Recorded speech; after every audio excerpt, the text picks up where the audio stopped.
wind in Wisconsin to Windsor Harbor, Illinois, until 9:15 p.m. At 7:43 p.m., strong thunderstorms were located along a line extending from near Bayside to Milwaukee, 9 nautical miles west of Racine to 10 nautical miles west of Pleasant Prairie, moving northeast at 40 knots. Hazard, wind gusts to 40 knots and small hail. Source, radar. Impact, small craft could be damaged and briefly higher winds and suddenly higher waves. Strong thunderstorms will remain over mainly open waters.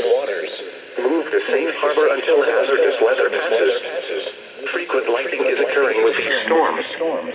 If caught on the open water, stay below deck if possible. Keep away from ungrounded metal objects.